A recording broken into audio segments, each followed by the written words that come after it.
നിപ്പയുടെ കാലത്ത് എല്ലാവരും രോഗത്തെ ഭയപ്പെട്ടപ്പോൾ ഒരാൾ മാത്രം ആരെയോ കാത്തിരുന്നു, ഒറ്റപ്പെടലിനെ പേടിച്ച്.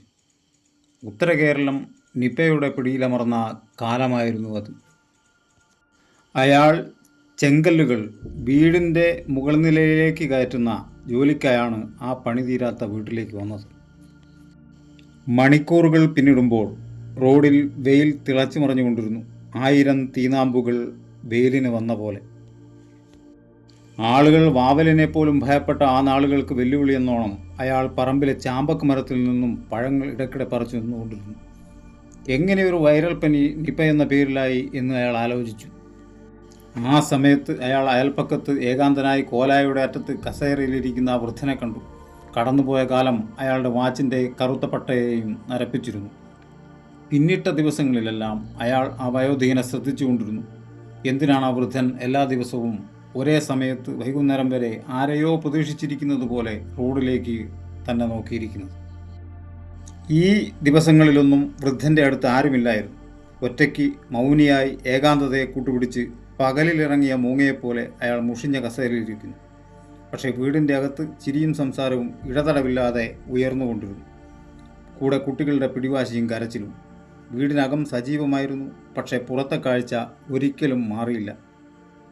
അത് അവിരാമമായ ഒരു കാത്തിരിപ്പിൻ്റേതായിരുന്നു. മുഷിഞ്ഞ ദിവസങ്ങളിലൊന്നിൽ പോസ്റ്റ്മാനെ പോലെ തോന്നിക്കുന്ന ഒരാൾ ആ വീട്ടിലേക്ക് കയറി വന്നു. വൃദ്ധന് നോട്ടുകൾ എണ്ണിക്കൊടുത്തു, തിരിച്ചുപോയി. അന്ന് അയാളോട് സംസാരിക്കാനും ചിരിക്കാനും വീട്ടിലെ അംഗങ്ങൾ മണിക്കൂറുകളോളം വരാന്തയിലുണ്ടായിരുന്നു. വളർത്തുനായ ആ വൃദ്ധനെ തന്നെ നോക്കിക്കൊണ്ടു നിൽക്കുന്നു. കഴിഞ്ഞ ദിവസങ്ങളിലെല്ലാം അങ്ങനെയായിരുന്നു. മാസങ്ങൾക്ക് ശേഷം അയാൾ ആ വീട്ടിലേക്ക് വീണ്ടും ജോലിക്ക് പോയി. വരാന്തയിലെ ആ കസേര ശൂന്യമായിരുന്നു. ഒരു നീല ടാർപ്പായ ഉമ്മറത്ത് നിന്നും മുറ്റത്തേക്ക് വലിച്ചു കെട്ടിയിട്ടുണ്ട്. കുറച്ച് കസേരകൾ നിരത്തിയിട്ടിരിക്കുന്നു. കുറച്ചാളുകൾ മുറ്റത്ത് കസേരകളിലിരിക്കുന്നു. അകത്തെ സംസാരത്തിന് വലിയ കുറവൊന്നും ഉണ്ടായിരുന്നില്ല. ആ കാത്തിരിക്കുന്നയാൾ ഒടുവിൽ എത്തിച്ചേർന്നു. ഉമ്മറത്തെ ആ മുഷിഞ്ഞ കസേര മനസ്സിലൊരു നിശ്ചല ദൃശ്യമാകുന്നു. വളർത്തുനായ സ്വന്തം മൗനത്തിലേക്ക് മടങ്ങിയിരുന്നു. അത് ഉമ്മറത്ത് ചുരുണ്ടുകൂടി കിടക്കുന്നു. നിറഞ്ഞ മൗനത്തിൽ ഒരു പ്രതിഷേധമെന്ന പോലെ.